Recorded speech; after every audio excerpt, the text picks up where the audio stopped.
Everybody has server logs. If you have a website, if you have an internal system, server logs are both wonderful and a nightmare to have. Structured and unstructured data. There's a lot of check marks here. A lot of people are starting to use more and more unstructured data. So who knows? Does Hadoop? What kind of data does Hadoop work with? Who has interest? Every time. All right, Ron, you went to get more of these, right? Yeah. Smart people here. We're already on. We got one more here. So what we like, and a lot of customers that we talk with don't really get that. They say, well, I don't have any unstructured data, or the unstructured data that I have is not useful to me. So how am I going to use big data? Well, it's a bit of a fallacy, and it's one that we have to continually emphasize. The big data tools that we're going to show you work with structured data just fine. So what is structured data? It's data that's sitting in a SQL database somewhere, probably, in our typical RDBMS systems. Who writes SQL in here? Who knows what a select statement is? All right. You guys are the experts, right? And so the data that you're responsible for can live as a first-class citizen in Hadoop. It's not all about unstructured data. It's just that that's where a lot of the exciting stuff is happening, so that's what they talk about. This gets the most hype. So let's talk about something that is easy to understand. Everybody can get a grasp for. So I had a cold this week, so I'm not going to shake your hand later because I'm just getting over it right now. But the CDC puts out a report on the flu, and they put it out every 2 weeks, and the data in it is how old? It's 2 weeks old. So if you're trying to use this report to know if you are in a region that is where the flu is prevalent, you're going to be, here's the joke, you're going to be in the report before you get it. Right? So how useful is that? All right, so there's a problem. So why do they do it that way? Well, so there's two different things that have happened. One is the Twitter flu report. There's also the Google flu report. So what Google did was, as they put together a series of terms like how long does it take to get over the flu. When people start Googling that, what's the main reason they're Googling that? Because they are getting sick, or they think they have the flu, or someone in their family does. Same thing with Twitter. So what happens is Twitter and Google track the flu better than the CDC, and so the CDC is starting to use this information directly from Twitter and from these networks were originated as social media, but they do so much more than that, right? They give us information, up-to-the-minute information on many, many aspects of life. Okay, another example. So now we're looking at new data for existing analytics. That's one of the quadrants. Okay, how long have FICO scores been around? Anybody in finance or banking in here? 60 years? Okay. I've never heard the accurate answer, so thanks for providing that. Tony asks that all the time, and nobody seems to know. So it's around 60 years. I think, was it American Express or Citibank, somebody that invented the credit card in 1950 or something like that? There's two competing views. Chase Manhattan. Chase? With Okay. what was the MasterCard. Okay. Or Bank of America, what became Visa. Okay, and what year approximately was that? Early 60s. Early 60s, okay. All right, so 50 plus years, FICO score. Now, what social media has been around for 8 or 10, right? When most of us were in college, we weren't, out on Twitter or Facebook, right? So anyway, what does this have to do with big data? Well, guess what? Anybody in the room, if you're connected, this is like a few weeks back when this screen was captured. If you Google social media credit score, this is what comes up. And I just did this yesterday. It was pretty much the same. So how bad news on social media can damage your credit score. Facebook credits change your credit score. What is your Facebook credit score? So companies are actually starting to use social media to assess and evaluate you as a credit risk. Is that comforting? I don't know. I don't know. It may or may not be. So obviously our privacy is under assault. That's the way it is. But nonetheless, that is an example of real companies in real business using social media for their benefit and hopefully for yours. Okay, so we're all familiar that everybody here gets a utility bill, right? So how do they know how much to charge you at the end of the month? Well, in the old days, this guy would come out to your place and he would read the meter, and he would actually, there's a little clipboard here, he'd write down how much kilowatts you would use since the last time he was out. Okay, so at most, he would come out 12 times a year, right? So how many data points per customer is there in 1 year? 12. I'm not going to give you one of these because that was too easy to answer. Okay, so, all right, so TXU and other companies that are in the energy business installs now smart meters at all of their at the homes where they deliver power. And the reason they do that, they actually every 15 minutes now they can get your power usage is known to them every 15 minutes. They take 5 different data measurements. It's not just kilowatts used. It's voltage levels and other things that, as we talked about, can do sort of predictive maintenance. We'll get into that in a minute. So if you take 5 readings, I should erase that answer and ask somebody to do the math. But 5 readings every 15 minutes, that's 5 times 4, 24 hours a day, 365 days a year. So now, per customer, they're getting 175,000 data points per year, compared to 12. Now, how many customers do they have? 300,000, 500,000, a million? You can see why we quickly get into the big data realm, because it's not 12 readings a year. It's 14,000 times as much data as they were used to managing. So what does that do for us? What does that do for me? This is an actual, actually this is a real statement from my boss's utility bill. Don't worry, he knows I hadn't signed the disclosure form. So his wife actually got this notification, this alert. So because of the smart meter technology, you're able to set a threshold and say, I want to know once my electricity exceeds some threshold by X%. So his wife set it up 20%. So they got this notification in their email box, and so it's like, okay, well, maybe they were maybe it was a hot July summer day, and maybe that was sort of normal. But if this was March or November, maybe they're trying to figure out, well, what happened? Did we have something? Did we leave something on? Did we leave? He has a pool, so maybe we left the pool running, the filter system running full time. Maybe something happened, or maybe we're out of town. And it's like, what is?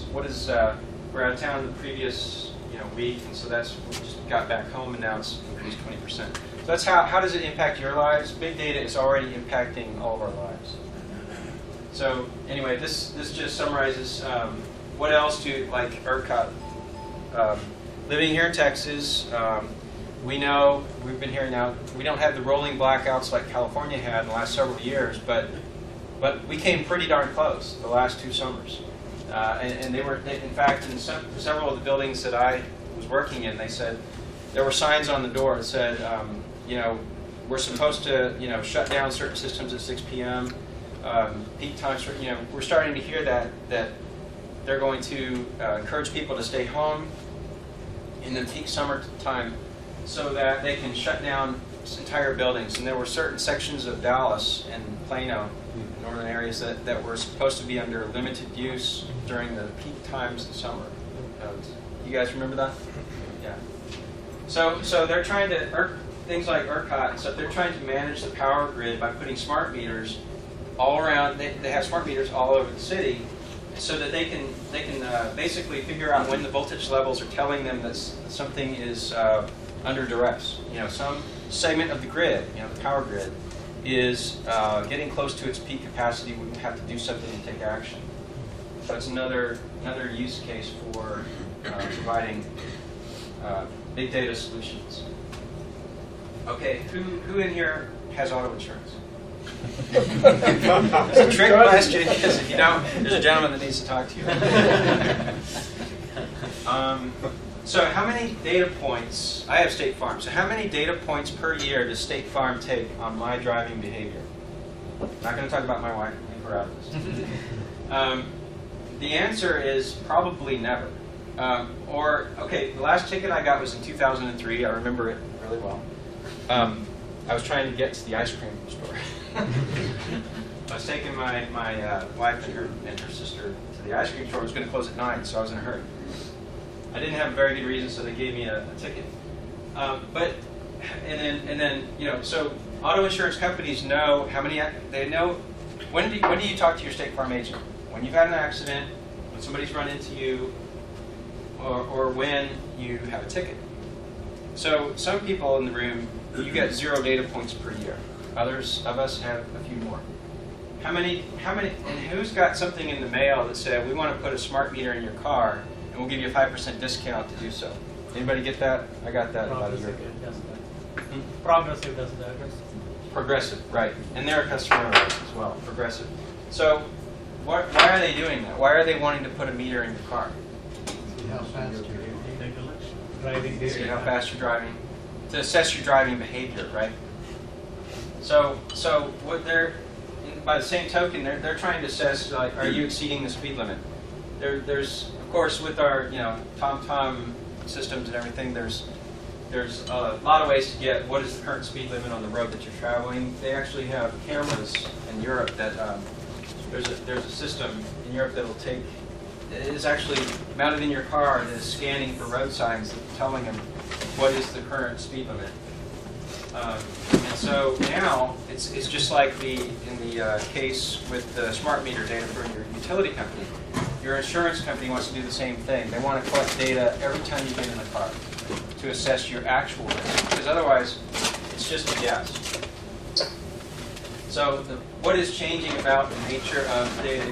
It's the 3 V's, right? A lot of you have probably already used that. The volume, either the volume of the data is changing, or the velocity that you receive that data is changing, or the types of data, the variety of data is changing. So those are all the 3 big drivers for big data, these 3 V's. And what does that allow them to do? It allows them to make a smarter decision about the real risk. I mean, the old risk factors were your age, your sex, and your driving history. But those sometimes aren't a good indicator of your future risk. So that's why they want to put that smart meter in the car. Okay, so I just this is from a website, Information Week. You guys have probably seen these word graphs before. Infographic, yeah. So what is I was researching last week for this presentation. What is the number 1 use case for big data? It's this 360-degree view of a customer. So what does that mean to you all? What is that? What does 360 view of a customer mean? Everything. Anybody in retail? Anybody? Everything about the customer. Shopping history, preferences, online info, customer behavior. Yeah. So they want to know everything about you, whether you're willing to tell them or not. They want to know. Right. So 360-degree view. That's what a lot of companies are using to start to try to understand their own customer base. So that is, in fact, the number 1 use case for big data is 360-degree view of the customer. So, and this is a customer of ours.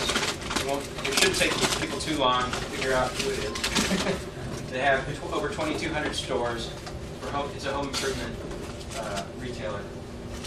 And so basically what they were lacking was there was no golden record for their analytics. They didn't have that complete view of the customer. And so by adding other means of collecting and correlating information about the customer base, they can understand more about their customers and what drives the transactions. Because that's what they want. They want you to have a transaction with them. They want you to buy something. So in retail, it's the same way. And I was going to show you this, but I'm not using my computer. So right over here at North Park Mall is a Nordstrom.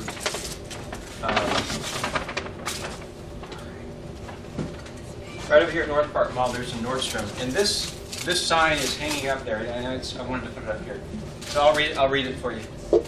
When you walk into Nordstrom, there's this sign that says, "We are always looking for ways to improve customer shopping experience. Nordstrom using Euclid to gather publicly broadcast information from your smartphone or other Wi-Fi enabled devices."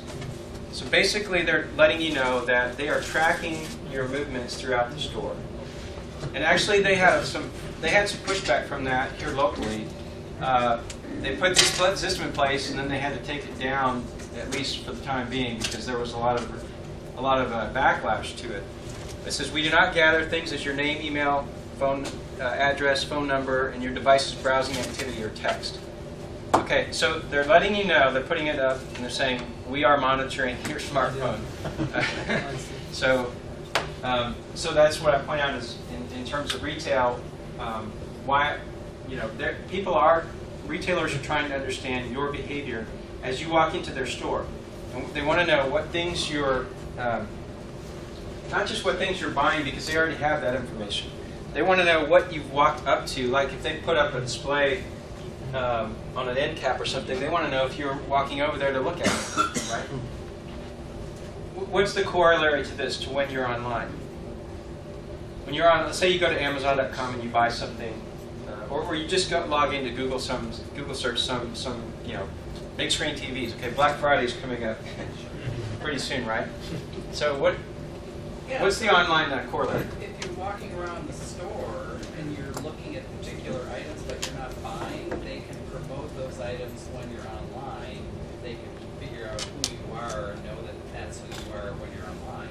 Right. But you're online, well, I assume you're talking about click-throughs and tracking click-throughs. What sites are being brought to and how long? Right. And so that's... So they come back with ad choice. Yes. Say a little bit louder? So then they come back with ad choice. Yeah. Right. So that's why... So how does Google make most of its money? Ads. Serving you ads. And haven't those ads gotten better in recent years? Well, they've gotten more numerous. They've gotten pretty darn good. I mean, the times that I am... I used to get annoyed by all of that. It's like, why are these ads coming up? I hate that. And now I'm like, hey, that's pretty good. That's exactly what I'm looking for, and that's exactly why I'm online right now. I was like, so they're getting better and better, right? So they've already got it figured out when you're online shopping how to track your behavior. So what they're doing is they're trying to extend that to brick and mortar. We want to know when you walk in our store, we want to know what you're walking up and looking at, and that's kind of like that's kind of like pulling up the item on Amazon and not putting it in your cart, or the abandoning of the cart, they say, and then you get an email a week later that says you still have this thing in your cart. You sure you don't want to buy it? They're doing the same. They're basically trying to apply the same technology, the same types of information when you're in their store. I just thought of a horrible scenario of kids with their mothers going through the stores in various departments, and the kids get home and then they're served up these ads that are probably not appropriate. Yeah, there's a lot. Yeah, hopefully that's a good point. I'm gonna have to take another phone. So, I mean, obviously, privacy issues are a big deal, and it's going to impact our lives. So, Western Digital, they actually, so we're going to talk later about the cluster, startup cluster, and how you start up with a Hadoop use case. What we refer to as the Hadoop cluster is a series of servers that work together to provide you that capability. We'll go into more details later, but So this is Western Digital. They claim they make half of the hard drives that are used in the United States. So they actually are using the technology. They have two clusters, one with 50 nodes, one with 100 nodes, and this is how they're using it. So we'll talk about MapReduce. We've got some experts in the room that some of the other speakers will be talking to you about MapReduce and talk about Hive and what that is. Hive is SQL on Hadoop. So this is I got this. This is from a white paper from Western Digital. This is not a marketing slide. This is their own white paper on how they're using Hadoop, and so this is the reference design architecture here. But obviously, this is the point: cheaper and faster. Why do we use these techniques? Because they allow us to do things cheaper and faster. This is more of a deep dive into that same use case for high-tech manufacturing. 200 million storage devices are manufactured yearly. And they get 10,000 faulty devices are returned by customers. If you're one of those customers, it makes you upset, right? You just paid a lot of money for, some NAS, some backup drive, something that it's not a good feeling when you get home and your drive doesn't work. That's really, really aggravating. So, but if you take 10,000 divided by 200 million, it's a tiny fraction. It doesn't happen that often, but it does happen. So if they can get, but still, it's 10,000 unhappy customers, right? So if they can get that number down much lower, then that's good for everybody. So what they're doing is in their QA testing, they generate a lot of metrics. Who all is in quality assurance, QA, here, okay? Anyone else? Quality, okay? So their QA processes were generating all this data, sensor data on the drives. And they were storing it sometimes for only 3 months. And so when the customer, so that thing goes out to the store and sits on the shelf, and somebody buys it, takes it home, plugs it in, tries to use it, and it's broken. That might be more than 3 months down the road. So when they bring that back, they don't necessarily have the quality, the QA information for that one drive. Now, how would that be useful to them? Well, if they can store 24 months of data, then when you bring that hard drive back with that angry look on your face, at least that would be if it was me, then they're going to actually be able to take that drive back to their facility and look up the quality metrics for that actual drive based on serial number. And they can figure out, well, how come we didn't catch this? How can we improve our QA processes so that we catch this earlier in the process? Just got a couple more slides. Now I'm burning time. Okay, so healthcare is also another big user of big data. There's lots of different use cases in healthcare. Analyzing the data from PDFs, we'll show you how you can use Tika. Well, we may not show it. We'll talk about it. We may not show it to you. There's an Apache project called Tika that can scan PDFs and pull text out of it and store it. We can store it in Elasticsearch or Solr, which are indexing and search engines. And so data that once was static or hard to get to can now be stored, indexed, and searched and queried. All right. So basically, in summary, these are the 4 quadrants. So your homework is to figure out which of these 4 quadrants you want to start in for your big data use case. This is the easy one to start with, but you might be in a position in your company to drive a more advanced use case. Archiving, looking at longer-term data at archives, making use of those archives, just like Western Digital had that QA data. Maybe you're having new types of data that you have access to that you want to bring in and have your company utilize. Or the super exciting stuff where there's new sensor data out there, you're going to build new analytics around it.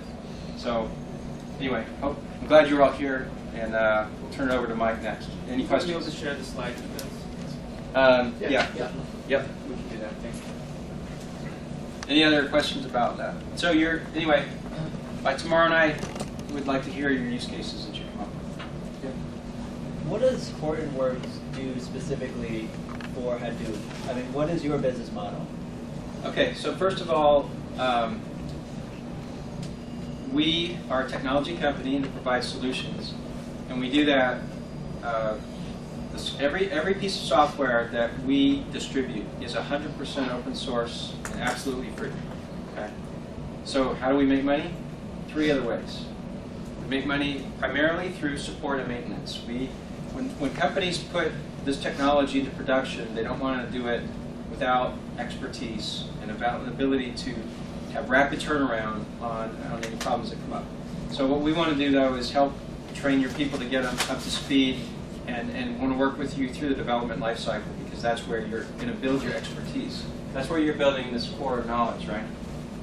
So support and maintenance is one way we make money. Another way is training, obviously. I'm not getting paid today, are you? I'm not making anything of it. So training is another way that we bring trainers in to, not like this, but we'll into a company that's doing a pilot or a project, and we will have training we train developers, we train system administrators, we train data scientists. So those are all, we have like 4 different tracks of training that we do. So that's the second way. The third way that we make money is support, training, and Professional services. Professional services, right. So we can bring people in. We have a small professional services group. We also work with many, many partners in that realm to bring in consultants who have been working in Hadoop for years. And so professional services is the third way we make money. Does David Lou's shop use Hortonworks? Yes, they have. We work closely with AT&T. They have in fact, right here in Plano. I'm not sure what street it's on, but they have a big data center of excellence at AT&T. They have over 300 people there. Right, I've seen that, but I'm asking, is they implementing Hortonworks? Yeah, they use Hortonworks data platform. Yeah, their entire Hadoop platform. All right, thanks. So we call it HDP, Hortonworks Data Platform, because what we do is, Ron, it's on your slide. It's probably on Mike's too. But, if I go back to What, like the customer there? yeah, this thing. So what we do is each one of these is an Apache open source project. Scoop is used to bring data in. Mike's going to go into this in detail. So here we are doing data ingest here, doing the processing, and then storage here.